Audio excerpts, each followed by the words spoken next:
Rome, 11 mars 1513. Dans les couloirs sombres du Vatican, un homme de 37 ans vient de recevoir la tiare pontificale. Jean de Médicis devient le pape Léon X. Mais il y a un problème.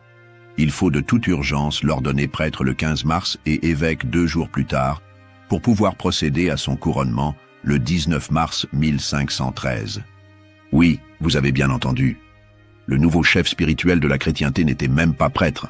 Ce détail révèle tout du personnage. Giovanni di Lorenzo de Medici, fils de Laurent le Magnifique, n'a jamais vraiment voulu être homme d'église.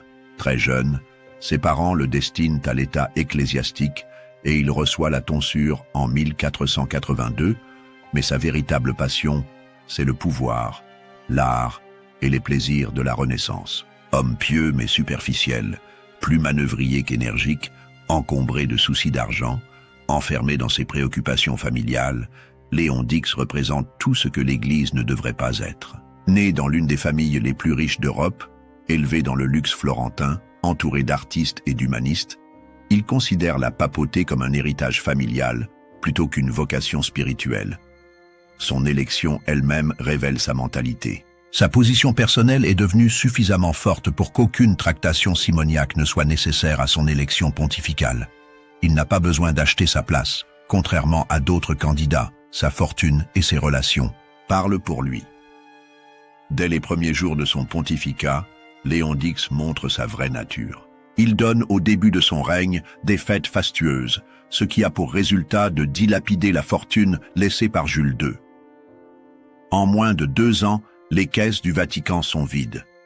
Le nouveau pape a organisé des banquets somptueux, financé des spectacles extravagants et distribué l'argent de l'Église à sa famille et ses amis. Quand l'argent manque, Léon X ne cherche pas à réduire ses dépenses. Au contraire, il découvre une mine d'or, le commerce des indulgences.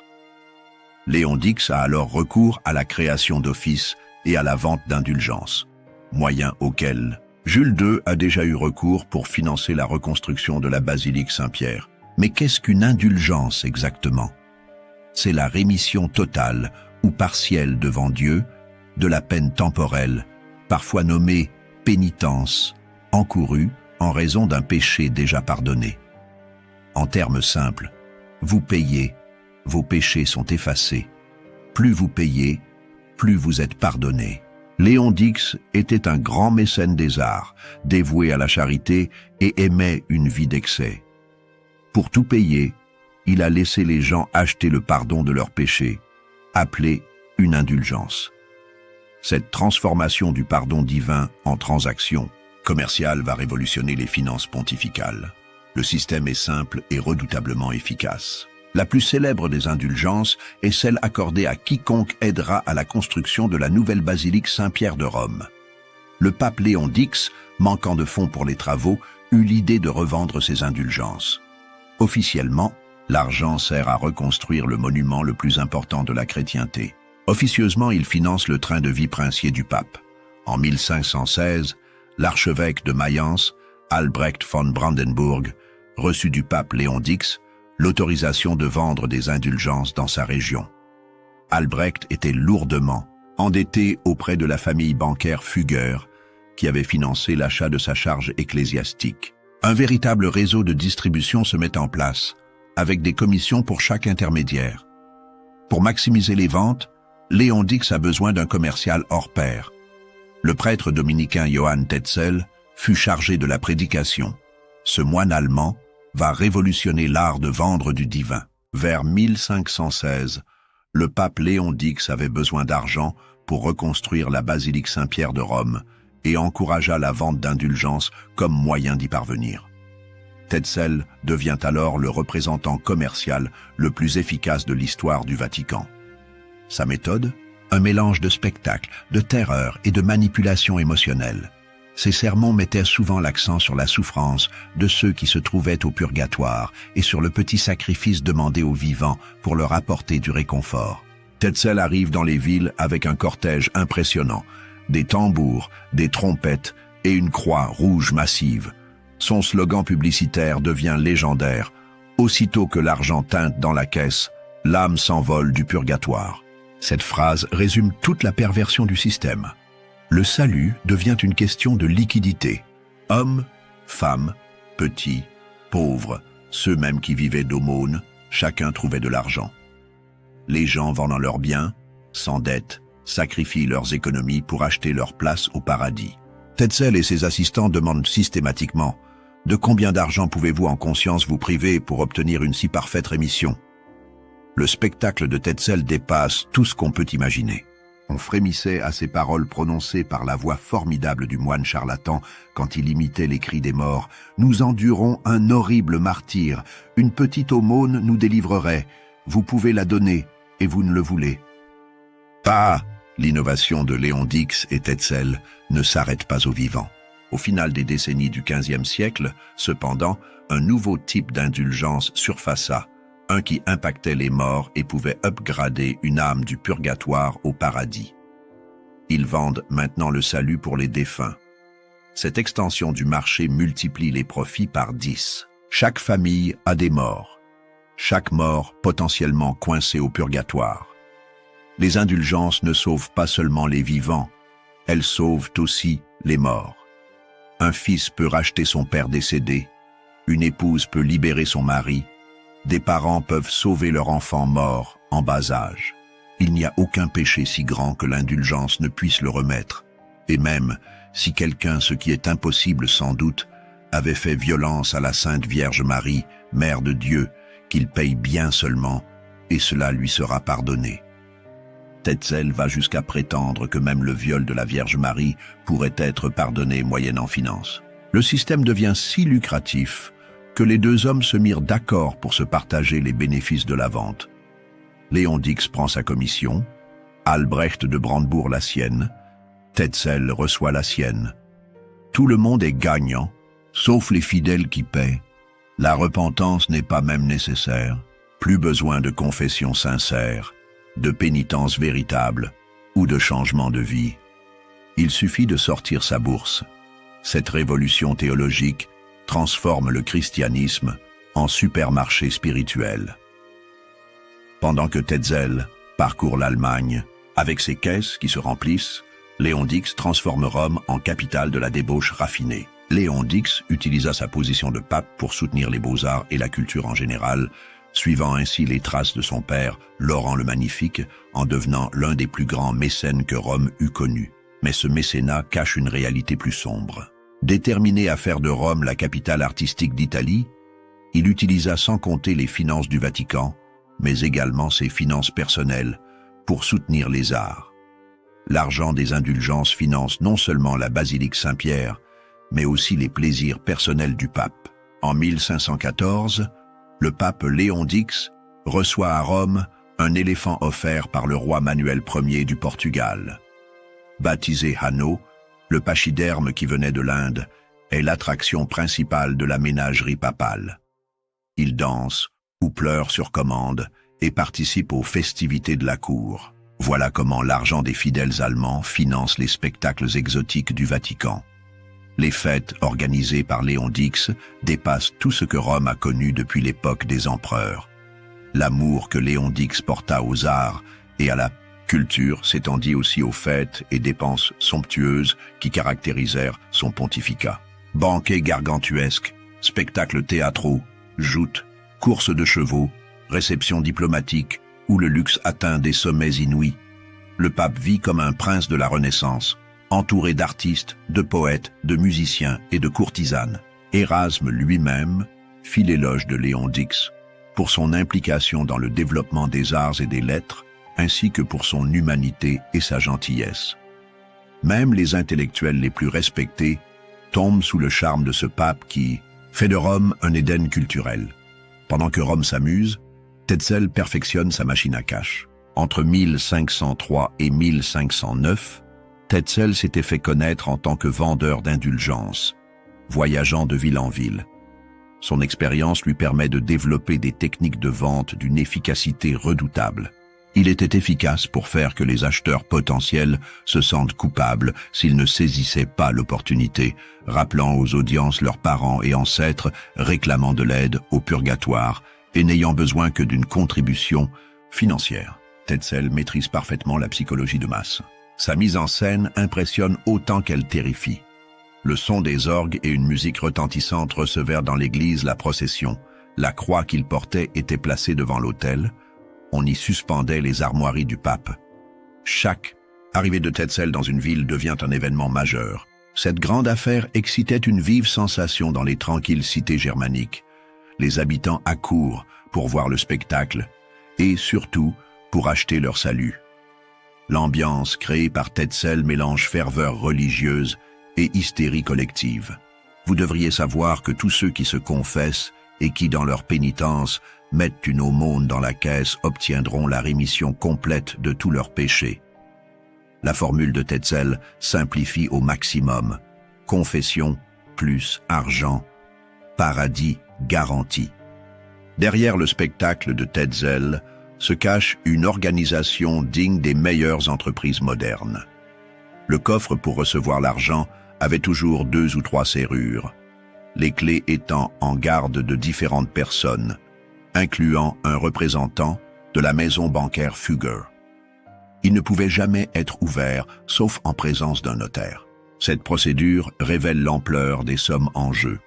Les banquiers Fugger qui financent l'opération exigent un contrôle strict de leur investissement. Albrecht était lourdement endetté auprès de la famille bancaire Fugger, qui avait financé l'achat de sa charge ecclésiastique, et dans le même temps, il avait promis une somme importante à Rome pour contribuer à la construction de la basilique Saint-Pierre. Le commerce des indulgences devient un système pyramidal complexe. En haut, Léon d'Ix qui autorise et empoche sa part. Au milieu, les archevêques comme Albrecht qui organisent et prennent leur commission. En bas, les prédicateurs comme Tetzel qui vendent et touchent leur pourcentage. Chaque niveau se sert au passage. L'injonction ecclésiastique était que les fidèles devaient déposer leur contribution en personne. La donner au confesseur ou au sous-commissaire des indulgences invalidait l'indulgence. Cette règle garantit que l'argent passe directement dans les caisses officielles, évitant les détournements individuels. La machine fonctionne si bien que, à la même époque en Suisse, le pape afferma le commerce des indulgences à un moine franciscain, Bernardin Samson. Par ce trafic, beaucoup d'argent sortit de Suisse. Léon d'Ix étend son business model à toute l'Europe chrétienne. Mais Tetzel ne s'arrête pas là.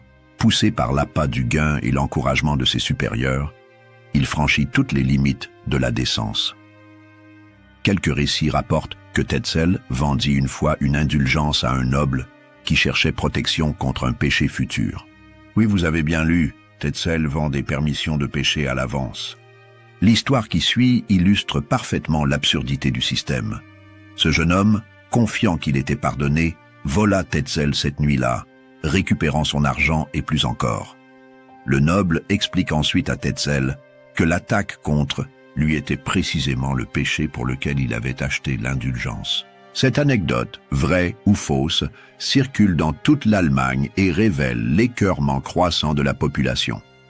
Tetzel fut aussi accusé d'avoir prétendu que les indulgences marcheraient même pour quelqu'un qui avait violé Marie, mère de Dieu. Ces déclarations scandalisent même les plus fervents catholiques. On venait, non pas avec des cœurs contrits d'avoir péché, mais avec une pièce de monnaie dans la main acheter une indulgence. Le système pervertit complètement l'idée de repentir.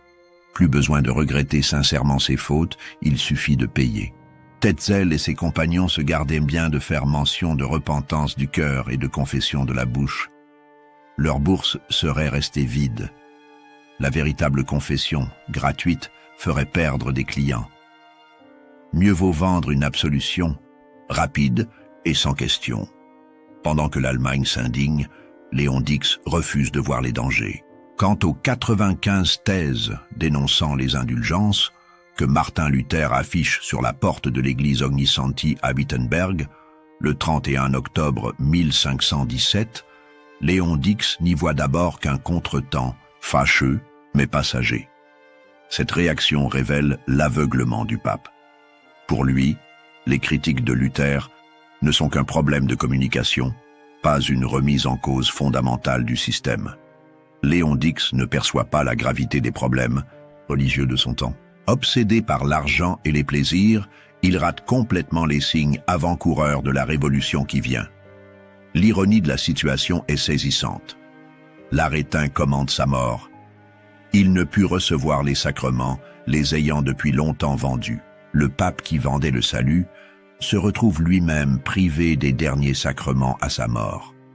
Léon Dix meurt relativement jeune, le 1er décembre 1521, sans avoir compris que son commerce des indulgences avait déclenché la plus grande révolution religieuse de l'histoire occidentale. Selon Michel de Montaigne, Léon Dix serait mort d'une fièvre provoquée par un excès de joie, après avoir pris connaissance de la prise de Milan. Même sur son lit de mort, il ne pense qu'au pouvoir et à la politique. Mais revenons aux conséquences immédiates du business model de Léon Dix. Il souhaita officier à Wittenberg, mais se vit opposer un refus par le duc Frédéric, qui craignait la concurrence car il proposait lui-même à ses sujets, contre rétribution, 17 443 reliques à vénérer. Même les princes protègent leurs propres sources de revenus religieux. Cette concurrence révèle que le commerce du sacré est devenu la norme. Chaque autorité ecclésiastique ou civile cherche à monétiser la foi de ses sujets. Par ce trafic, beaucoup d'argent sortit de Suisse, ce qui déplut aux autorités civiles. Les gouvernements commencent à s'inquiéter de ces transferts massifs d'argent vers Rome. L'indignation grandit partout en Europe. Ainsi Tetzel préparait lui-même la réformation. Par de criants abus, il frayait la voie à une doctrine plus pure et l'indignation qui l'excitait devait éclater un jour avec puissance. Les excès de Tetzel et l'avidité de Léon Dix créent leur propre fossoyeur. Martin Luther n'est pas le seul à critiquer le système. Le protestant suisse Zwingli a lui aussi dénoncé le commerce des indulgences. Le mouvement de protestation se répand dans toute l'Europe germanophone et helvétique. Le 31 octobre 1517, Martin Luther change le cours de l'histoire en affichant ses 95 thèses. Le texte s'en prend ouvertement au commerce des indulgences et affirme avec force que les humains sont sauvés non par des dons en argent ou des messes dites en leur nom, mais par la seule grâce de Dieu. Luther attaque directement le business, modèle de Léon Dix. L'achat d'indulgences montrait aux gens comment, prétendument, échapper aux punitions du péché, mais pas comment éviter de pécher à l'avenir. Luther sentait que les indulgences, particulièrement dans leur état actuel, avaient largement retiré la contrition du jeu spirituel. Cette critique touche au cœur du problème. En transformant le pardon en transaction commerciale, Léon Dix et Tetzel ont vidé la religion de sa substance spirituelle. Même des exemples moins extrêmes d'indulgence étaient anathèmes pour Luther, qui soulignait l'importance d'avoir à subir un repentir authentique. Quand Martin Luther posta ses 95 thèses sur la porte de l'église du château de Wittenberg il y a 500 ans, ce 31 octobre, l'un des éléments principaux dans son esprit était la vente d'indulgences. Le commerce de Léon Dix devient ainsi le déclencheur de la réforme protestante. La réaction de Luther déclenche un mouvement que personne ne peut plus arrêter.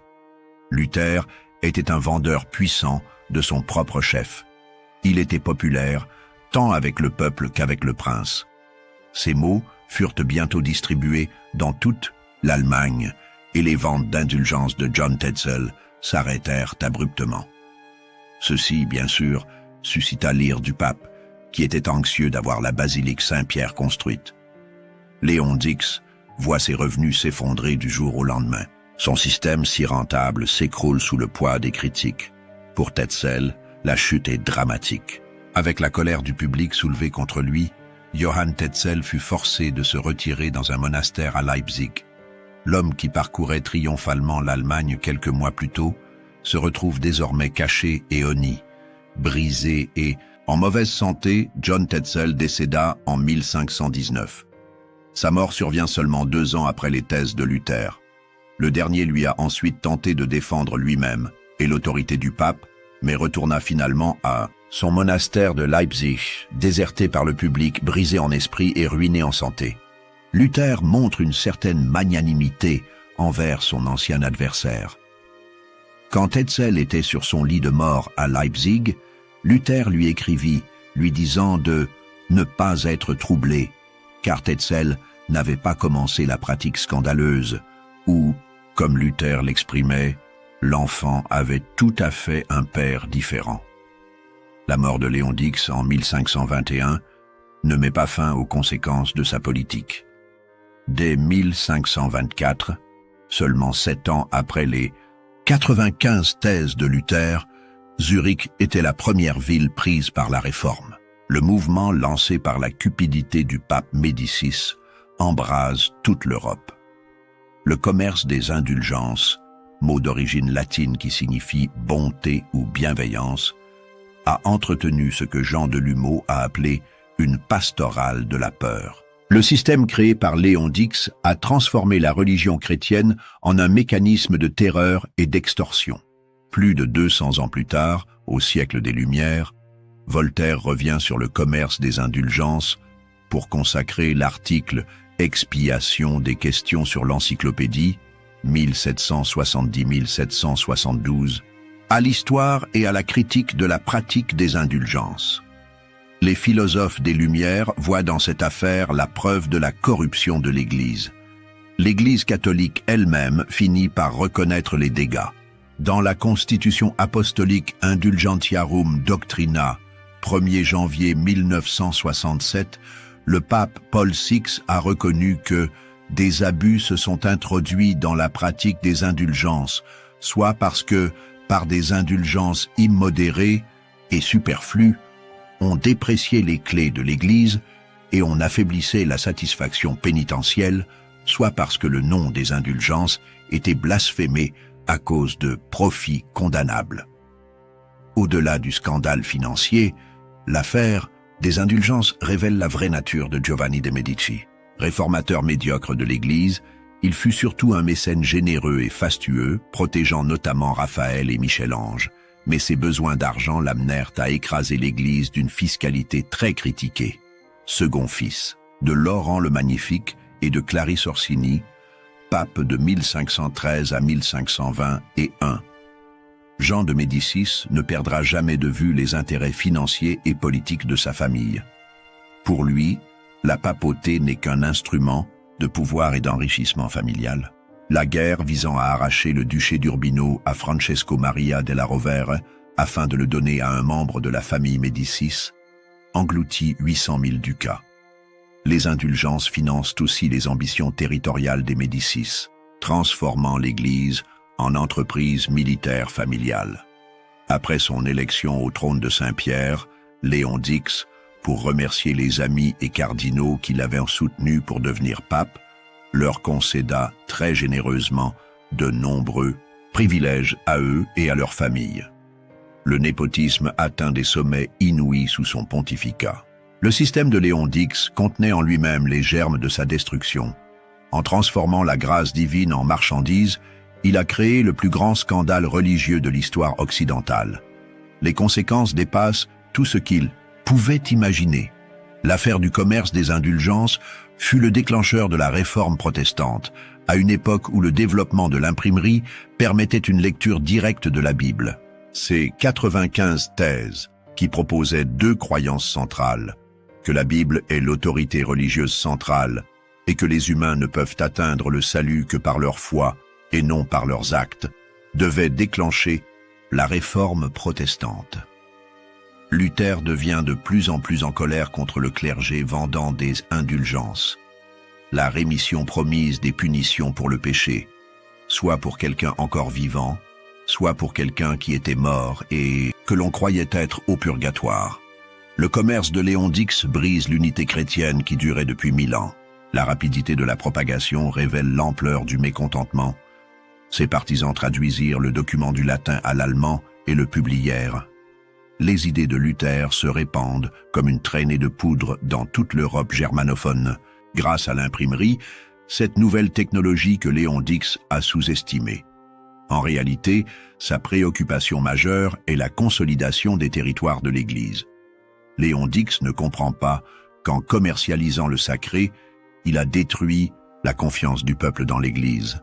Il ordonne à Luther, sous peine d'excommunication, de retirer les 41 thèses réfutées par Rome, puis il met sa menace à exécution le 3 janvier 1521.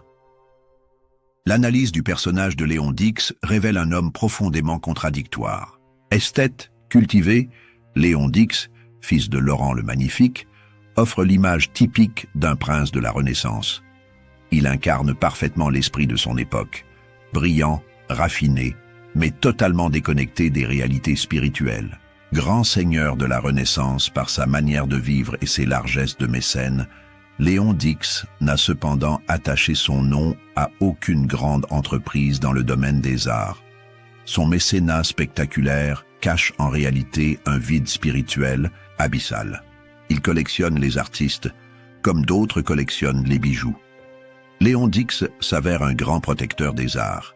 Il fait travailler pour lui Raphaël, qui peint son portrait, que l'on peut admirer de nos jours à la galerie des Offices de Florence. Mais derrière cette façade culturelle se cache une machine à cash impitoyable qui saigne l'Europe chrétienne. Le pontificat de Léon Dix marque le début ce qui fut appelé l'âge de la haute Renaissance. Rome devient le centre artistique de l'Europe, attirant les plus grands talents de l'époque. Michel-Ange, Raphaël, Bramante travaillent pour lui, créent des chefs-d'œuvre éternels financés par l'argent des indulgences. Cette contradiction révèle toute l'ambiguïté de la Renaissance, une époque de splendeur artistique bâtie sur l'exploitation religieuse.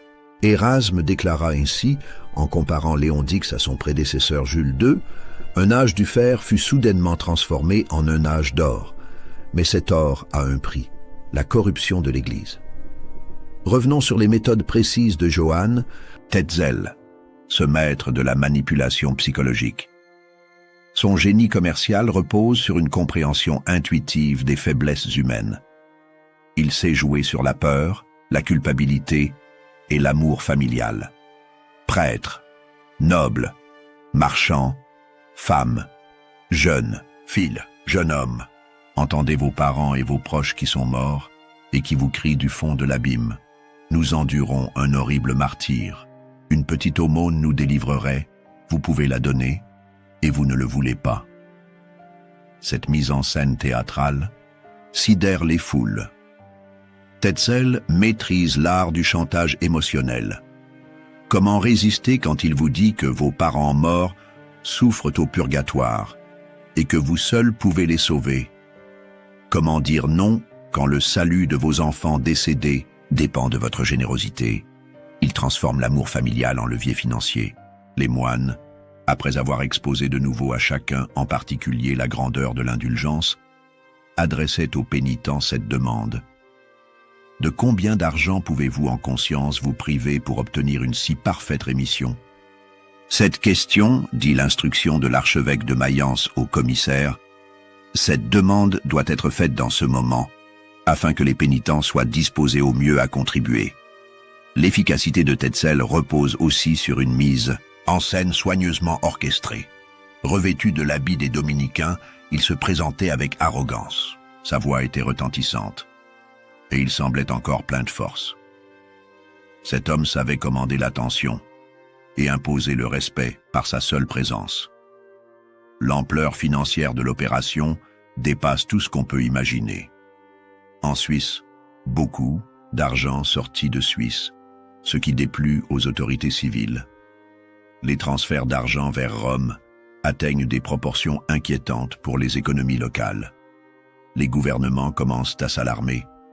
Cet épisode est à l'origine du bon accueil des Suisses à la colère de Luther contre les indulgences. Les autorités civiles voient d'un mauvais œil cette hémorragie financière qui enrichit Rome au détriment de leur territoire. Le système de Léon Dix fonctionne comme une gigantesque pompe aspirante qui draine l'or de toute l'Europe vers les coffres du Vatican. Chaque village, chaque ville contribue selon ses moyens. Les paysans vendent leurs outils, les artisans leurs stocks, les bourgeois leurs bijoux. Seuls les plus riches peuvent se payer l'espoir d'accéder directement au paradis quoi qu'il arrive. Cette inégalité devant le salut choque profondément les contemporains. Le paradis devient un club réservé aux fortunés, une injustice que même les catholiques les plus fervents peinent à accepter. Des millions de messes sont dites chaque année par les prêtres, contre rétribution pour des particuliers. Certains prêtres vivent dans le luxe, revendent à d'autres leur droit à dire des messes et ne mettent même plus les pieds dans leur paroisse. Toute la hiérarchie ecclésiastique s'enrichit sur le dos des fidèles. Mais Luther n'est qu'une étincelle. Le brasier était déjà prêt. Des critiques s'élèvent partout en Europe contre la commercialisation du sacré. Le mouvement de protestation prend une ampleur que personne n'anticipait. En 1999, le Vatican a signé avec la Fédération luthérienne mondiale l'accord luthéro-catholique sur la justification par la foi. Il faudra attendre 5 siècles pour que l'Église catholique reconnaisse officiellement la justesse d'une partie des critiques de Luther. Lors du jubilé de l'an 2000, l'Église catholique a attribué des indulgences, malgré les critiques des protestants. La doctrine catholique des indulgences reste donc un point de friction avec les confessions chrétiennes protestantes. L'héritage de Léon Dix empoisonne encore les relations entre chrétiens. Pour l'Église catholique, la pratique des indulgences ne concerne que la remise des peines temporelles et ne remet donc pas en question la doctrine de la justification. Cette position révèle que l'Église refuse encore de reconnaître pleinement les erreurs de Léon Dix. L'Église orthodoxe rejette la doctrine des indulgences, comme celle du purgatoire, dans ses fondements mêmes, le caractère satisfactoire devant la justice divine des œuvres de pénitence, la distinction entre la faute et la peine, et la théorie du trésor des mérites surabondants des saints. En définitive, Giovanni de Medici restera dans l'histoire comme l'homme qui a brisé l'unité chrétienne pour financer ses plaisirs. Sa cupidité a provoqué la plus grande révolution religieuse de l'histoire occidentale, divisant l'Europe en camps ennemis pour les siècles suivants.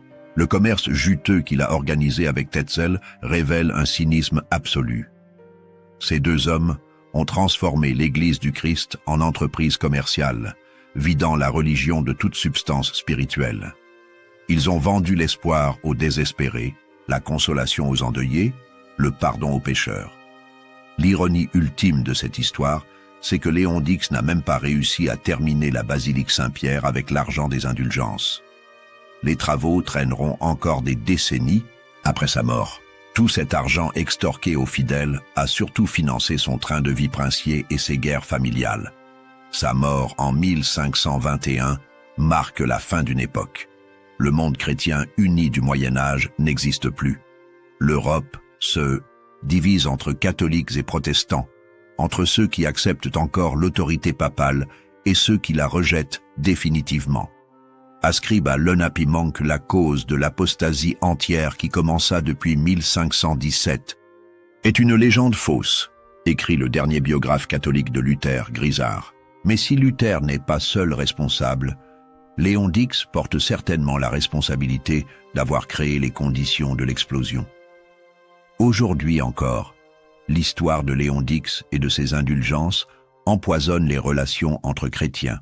La fracture créée au XVIe siècle n'est toujours pas complètement cicatrisée. L'Europe religieuse porte encore les stigmates de cette période. Les guerres de religion qui ravageront l'Europe pendant plus d'un siècle trouvent leur origine dans le commerce organisé par le pape Médicis. Des millions de morts paieront le prix de sa cupidité. Les bûchers de l'Inquisition, les massacres de la Saint-Barthélemy, la guerre de 30 ans, tout découle de cette rupture initiale. Cette histoire nous enseigne comment la corruption du pouvoir religieux peut détruire des civilisations entières. Quand les dirigeants spirituels trahissent leur mission pour servir leurs intérêts personnels, les conséquences dépassent toujours leurs calculs. Léon Dix croyait pouvoir manipuler la foi des peuples sans conséquence. Il pensait que les chrétiens accepteraient indéfiniment de payer pour leur salut. Il s'est trompé. La révolte de Luther a libéré des forces que personne ne pouvait plus contrôler. Le pape qui vendait des places au paradis a finalement ouvert les portes de l'enfer sur l'Europe. Son héritage se mesure en siècles de conflits, en millions de morts, en haine religieuse transmise de génération en génération. L'histoire de Giovanni de Medici, devenu Léon X, reste un avertissement éternel. Quand l'argent corrompt le sacré, quand le pouvoir pervertit la spiritualité, quand l'Église oublie sa mission pour servir ses intérêts, alors les peuples se révoltent et les civilisations s'effondrent. Cette leçon résonne encore aujourd'hui dans un monde où l'argent continue de corrompre les institutions, où les dirigeants trahissent la confiance des peuples, où les valeurs spirituelles sont sacrifiées sur l'autel du profit. L'ombre de Léon X plane sur tous ceux qui confondent pouvoir et service, richesse et sagesse, succès et vérité. Add to conversation.